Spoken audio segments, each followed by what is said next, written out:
feminists who decided almost every issue, how women's Native American tribes lived. Greetings! Today, we're going to talk about America in the era of colonization and the spread of the Wild West in the century before last.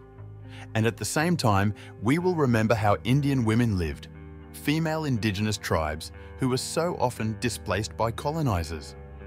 Why such women were feared by the Pilgrims and even compared to tigresses. Whether Indian women were really the main initiators of family divorce. For what purpose women were so often taken captive for the period of fierce battles between red and white people. Be sure to watch the video to the very end so you don't miss anything important. A very different idea of Europeans about Indian women.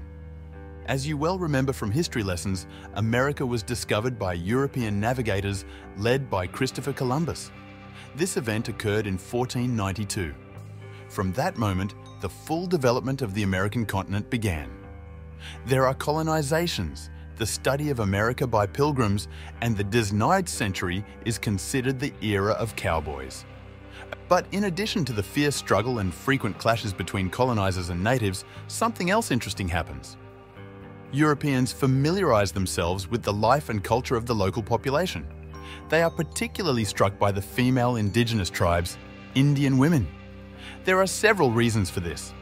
First, even at the time of Columbus, travelers noticed how different red women from European women. Indian women stood out for their tall stature, excellent physique, and optimistic outlook on the world.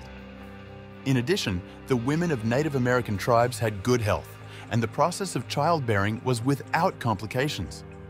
The latter necessarily indicated that all the reproductive functions of Indian women were in good order. Second, red women played a major role in Indian society.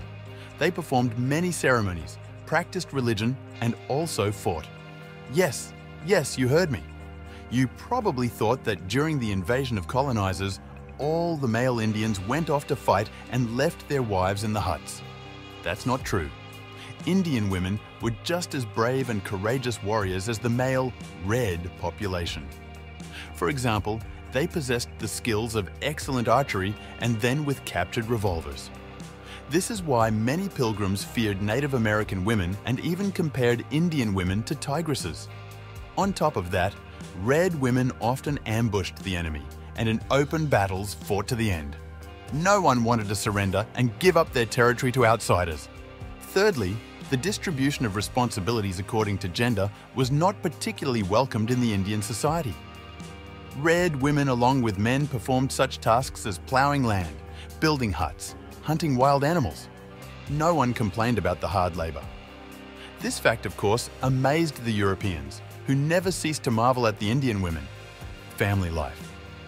You will ask, what is the role of red women in Indian families? To answer this question, it is enough to remember what was the female part of the population of America.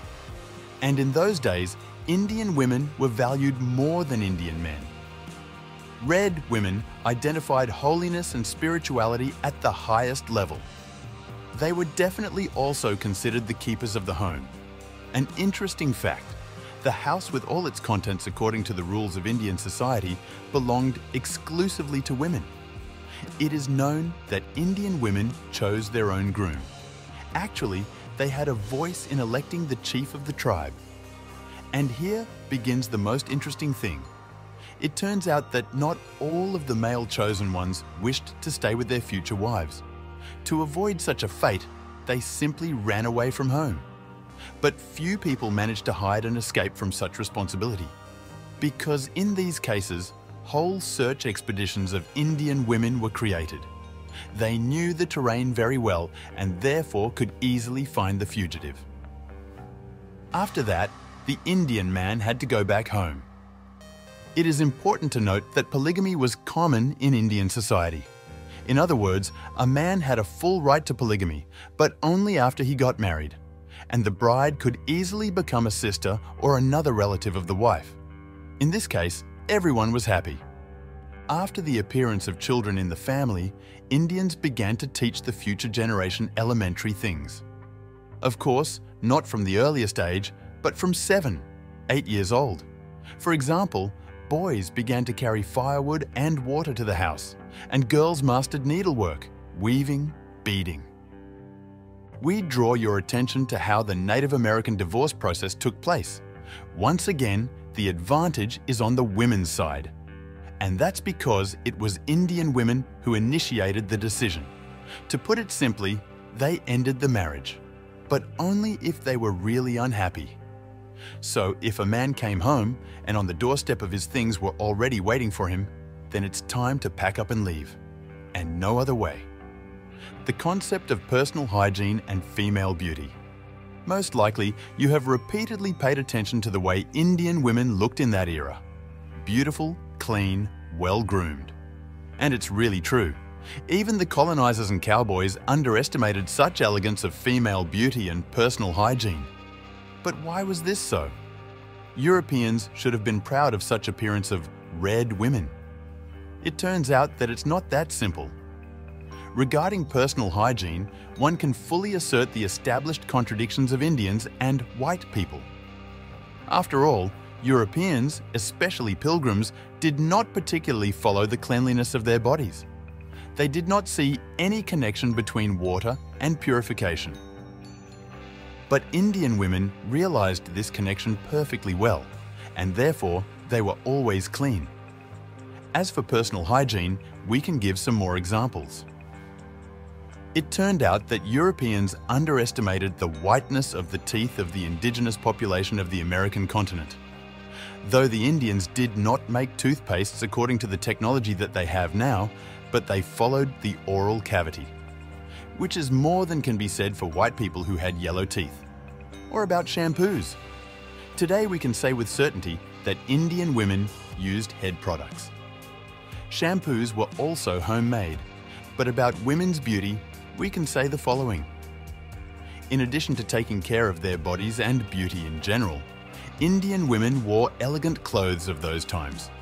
For example, women wore special shirts and used jewelry and shells as additional accessories. So why were red women so often taken captive? It is known that during the fights between red and white people, the latter regularly took Indian women with them. But why did they get special attention? In reality, it's much simpler than that. Native American women were considered a valuable trophy. In view of this circumstance, it was easy to negotiate with the Indians as well as to solve important issues.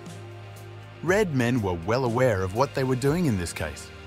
Unfortunately, not all women were given to their families. In this case, the Indian woman became full-fledged property, which meant she could be sold or rented out.